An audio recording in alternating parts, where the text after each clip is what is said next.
अस्सलाम वालेकुम नाज़रीन, उम्मीद है तो आप सब लोग खैरियत से होंगे। अच्छा, आज के इस व्लॉग में कुछ अहम गुफ्तगू है, कुछ अहम ऐसे बयानात है सियासतदानों के या जितने आप मुफक्किरीन मुबस्सिरीन के दे, और जो मीडिया, सोशल मीडिया हो वो डिजिटल मीडिया हो, उस पर जिस किस्म के जो आजकल के सियासी तनाज़ुर में मंजरनामा है वो पेश करने की कोशिश करूँगा इस छोटे से व्लॉग में। हुकूमत और अपोजिशन दोनों में फ्रस्ट्रेशन स्टिल बरकरार है। राना सनाउल्लाह का मुतनाज़ा बयान अवाम के मकबूल तरीन लीडर यानी इमरान खान यानी कैदी 804, उसके हवाले से इतना ख़तरनाक बयान, इसकी इस वक्त क्या ज़रूरत थी और इसके लोग क्या इंटरप्रिटेशन कर रहे, मीन्स जो वाकई कानूनी, आइनी और इंसानी बुनियादी हुकूक से वाकिफ़ लोग हैं वो इस पर क्या अपना इजहार राय कर चुके और करते रहे, इस पर बात करेंगे। मुल्क में आवाम का फ़िक्र दूर दूर तक नज़र नहीं आ रही है, लेकिन अगर दावे देख ले, हर प्लेटफॉर्म से आवाम के फ़िक्रमंदी के दावे होते हुए नज़र आते हैं, सिर्फ बातों तक महदूद। न मुल्क में माशी इस्तेहकाम का हल, न सियासी, बस सीटों पर एक कब्ज़ा करने के लिए इलेक्शन करवाना था और वजारतों का बंदरबाट करवाना था। वो ऑलरेडी इलेक्शन कमीशन माशाल्लाह करवा चुके। सेनेट इलेक्शन के लिए मंडियाँ जोड़ तोड़ और गैर अखलाकी इक़दामात और बयानात ज़ोर शोर से जारी है। मैं अपने इस जो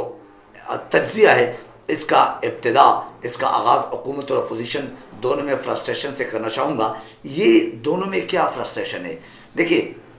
अपोजिशन में है पीटीआई के लोग जो मुत्तहिदा जैसे समझते कि आज़ाद उम्मीदवारों का एक मुत्तहिदा टोला है। दूसरी तरफ है मुत्तहिदा जमातें जो कि PDM-2 की सूरत में हुकूमत में बैठी हुई है, जिसमें PMLN लीड करने वाले ने ड्राइविंग सीट पर बैठे हुए और PPP अपने मुनाफिकत को बरकरार रखते हुए मफाहमत के लफ्ज़ यानी मुनाफिकत के किरदार को मफाहमत के लफ्ज़ का लबादा पहनाकर और आवाम को बेवकूफ़ बना चुके हैं इलेक्शन में और बनाते रहे। तो ये एक गठजोड़ जो PMLN और PPP का है, जो कि सीटों का बंदर बांट या वजारतों का जो बंदर बांट था वो करवाना था, और किसी तरह इन्हीं सिविल डिक्टेटरशिप यानी जैसे आप समझते हैं कि सिविल डिक्टेटरशिप मुराद में रही है कि मार्शल लॉ तो नहीं है, लेकिन बैक पर जो सिस्टम चल रहा है वो मार्शल लॉ वाला ही चल रहा है। क्योंकि जब तक कानून आइन का, जब तक सिविल लोगों के यानी मीन्स सिविलियन से मुराद मैं और आप यानी अवाम, उनके वोट का हक अदा नहीं किया जाता है, उनके वोट का जो मैंडेट का एक इज़्ज़त है वो नहीं की जाती है, और उन्हीं के दिए हुए वोट पर कोई नुमाइंदा सामने नहीं आता है, तो मेरा ख्याल नहीं कि उसको आप इन्हें एक अवामी नुमाइंदगान या अवामी एक जमहूरी सिस्टम के वज़रा या वज़ीर-ए-आज़म या सदर आप समझ सकते हो, कह सकते हैं। इसी वजह से कहा जा सकता है कि बैक पर ये माशाल्लाह का सिस्टम है, क्योंकि इसी इस्टेब्लिशमेंट ने उनकी सहूलतकारी की है, जिसमें आप इलेक्शन कमीशन, जिसमें आप माशाल्लाह हमारे अदालतें, जिसमें आप हमारे फ़ौजी इदारे, जिसमें हमारे बहुत सारे और इदारे जो इंटेलिजेंस इदारे, उनके किरदार बिल्कुल आवाम को आया हो चुके कि उनने इस इलेक्शन में, हर इलेक्शन में वैसा होता है लेकिन इस इलेक्शन में कितना बड़ा किरदार अदा किया इन लोगों के लिए। यानी आवाम को कचरादानी में, आवाम के वोट को कचरादानी में फेंक कर वो इनको हमारे ऊपर मुसल्लत करके एक वाकई सिविलियन डिक्टेटरशिप यानी सिविल को सामने दिखाना और हकीकत में इस मुल्क में बैक पर डिक्टेटर का एक फार्मूला चलाना वो नज़र आ रहा है। बहरहाल हुकूमत और अपोजिशन दोनों में फ्रस्ट्रेशन का सबूत ये है कि ना तो हुकूमत मफाहमत के लिए तैयार है और ना अपोजिशन अगर तैयार नहीं है तो नो डाउट अपोजिशन अपने हक पर है, जो कि मुबस्सिरीन कहते हैं, जो कि तज्ज़ियाकार कहते हैं, जो कि न्यूट्रल नुमाइंदगान है बाकी सियासी जमातों के, वो कहते हैं कि असल में मैंडेट PTI को मिला है और हुकूमत किसी और को दे दी गई। तो ये इस चीज़ की एक क्लैरिटी है कि अगर अपोजिशन इस वक्त गम गुस्से का इज़हार कर रहे हैं, मीन्स PTI के अवाम, PTI के लोग, PTI को दिए गए और देने वाले वोट वाले जो है वो अगर फ्रस्ट्रेशन का इजहार करते, वो अगर गमगुस्से का इजहार करते, ये तो समझ में आ रहे हैं। लेकिन हुकूमत को प्लेट में तैयार अगर हुकूमत दी गई और वो आवाम के मैंडेट उनके झोली में डाल दिया गया ज़बरदस्ती, या किसी टेक्निकल फॉरम 47 और फॉरम 48 और 49 और इस तरह के माशाल्लाह पाकिस्तान में दो नंबरी के फॉर्म बहुत सारे मिलते और चलते हैं। तो इन तमाम जो इकदामात या इन तमाम जो एक तयशुदा मनसूबा था उसके मुताबिक अगर इनको लाया गया और 25 करोड़ आवाम के ऊपर बिठाया गया तो एटलीस्ट इनको अभी इस 2 नंबरी के बाद अपने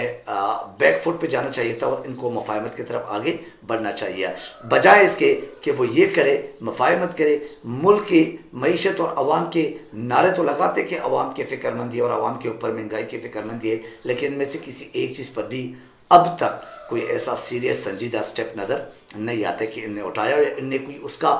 इरादा किया हो या आवाम के सामने कोई अपना मौक़िफ़ सामने पेश किया हो। बहरहाल राना सनाउल्लाह का मुतनाज़ और आवाम के अंदर एक मकबूल लीडर जो कि जिसका नाम इमरान खान है और कैदी 804 है, तो उसको अवाम कहते कि हमारा लीडर वो है, लेकिन राना सना और बाकी जितने भी लोग हैं जो कि अपने हलकों में भी हार चुके हैं, अपने अवाम में भी अपने एक जो हल्के के अवाम है वो भी इनको रिजेक्ट कर चुके हैं, और उसके बावजूद भी वो कहते हैं कि अगर इन्हें इतना ख़तरनाक बयान कि अगर इन मीन्स इमरान खान सियासत में या इमरान खान की इस वजूद इस दुनिया में या पाकिस्तान में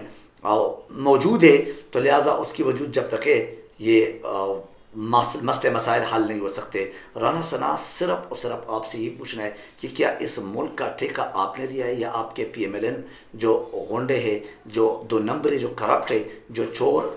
टोला है, या PDM की सूरत में जो आप लोग सारे चोर इकट्ठे हो जाते हैं, क्या हमारे अवाम के ऊपर हुक्मरानी और बादशाह आप लोगों का ठेका है? क्या फ़ौज के मीज़ जूते साफ़ करने के लिए, जूते पॉलिश करने के बाद क्या आप लोगों को ये अवाम एक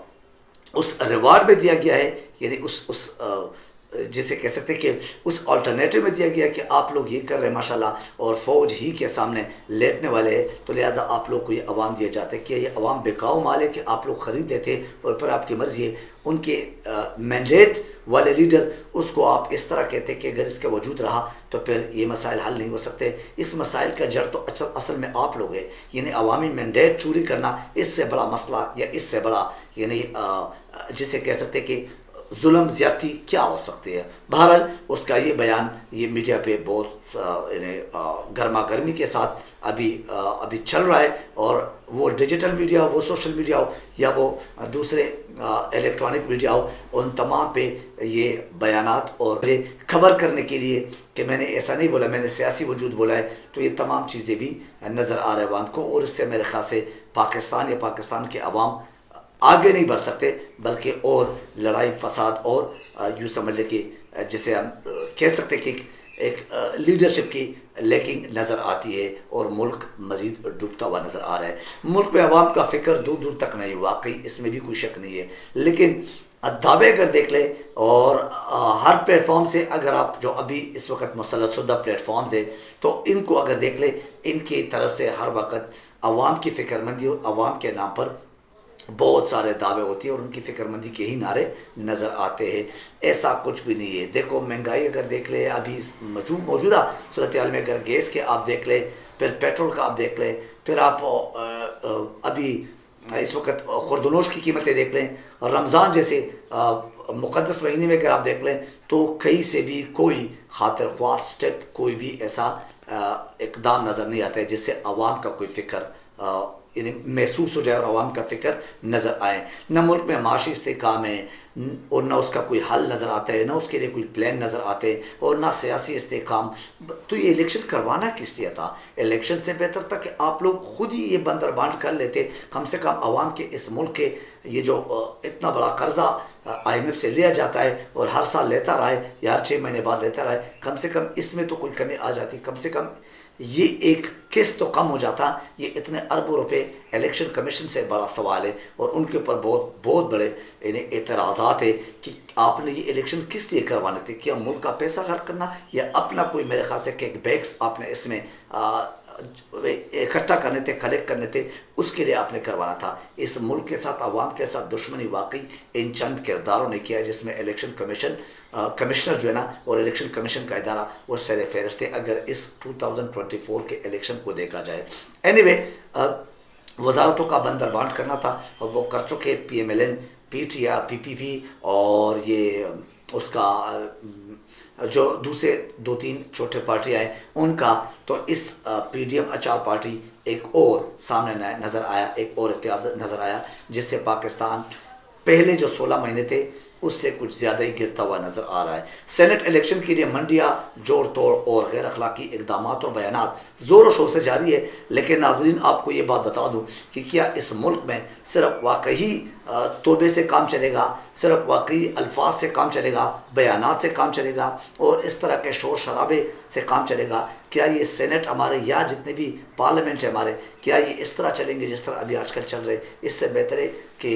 एनिमीज़ कोई ऐसे कुत्तों वाली मंडी खोले और उस कुत्तों में इस तरह के कीमतें लगाए जाएं और इनको वाकई मेरे ख्याल से जानवरों से बदतर अगर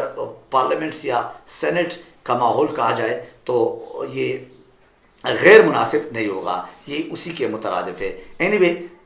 मुल्क का कोई फ़िक्र नहीं, आवाम का कोई फ़िक्र नहीं, गरीब का कोई फ़िक्र नहीं। इवन के अभी जो मुतवसत तबके के लोग थे वो भी गुर्बत के ग्राफ से नीचे जा चुके हैं, लेकिन अपनी अयाशियाँ बरकरार, अपनी अखराजात, अपने जो करप्शन के वो एक तजूरियाँ हैं वो ज़ोर शोर से और वो बाकायदा जैसे कहते हैं धड़ल्ले से, बेशर्मी से आगे बढ़ते जा रहे हैं उसी में। एनीवे, मफाहमत क्या है, मज़ाहमत क्या है, दोनों अगर आप देख ले, हुकूमत में जो बैठे हुए उनके अंदर भी मुख्तलिफ फॉरवर्ड ब्लॉक्स और दड़े पैदा हुए हैं। यानी PMLN जैसे पार्टी के अंदर उनके वज़रा भी मुख्तलिफ बयान देते हैं। एनीवे, लीडर है तो वाकई एक ही लीडर है और उसके लिए अवाम तरस रहे, तड़प रहे। जिस प्लेटफॉर्म पे भी आप जाएं, एक चौकीदार, एक रेडी वाले से भी बात करेंगे तो वो कहते हैं कि हम उसी के इंतज़ार में कि वो कब निकलेगा। बहरहाल हालात कुछ साजगार नज़र नहीं आ रहे, बल्कि और मज़ीद ख़राब तर नज़र आ रहे। और जो इंडिकेटर्स है वो यही बता रहे कि महंगाई आने वाले 15-20-25 दिन में, हद हो जाए तो 2 महीने में वो पीक पर जाएगी। डॉलर का कीमत और पेट्रोल और खुर्द-नोश की चीज़ें ये किसी तरह भी कंट्रोल नहीं कर सकती ये हुकूमत। इस तरह के 2 नंबरी से आने के बाद, यानी अवामी मैंडेट चोरी करने के बाद अगर हुकूमतें बनती है और अगर ममालिक का ग्राफ, इंसाफ का ग्राफ, अदल का ग्राफ या जो एक मईशत का एक ग्राफ है वो ऊपर जा सकता था, तो फिर तमाम ममालिक यही हरबे इस्तेमाल करते हैं। ये हमारी सिर्फ खाम ख्याली है, लेकिन ऐसा मुमकिन नहीं है। आज के इस व्लॉग से मुझे इजाज़त दीजिए। अपना ख्याल रखिए, अपने शहर का ख्याल रखिए। Thank you very much. अल्लाह हाफ़िज़ नासिर।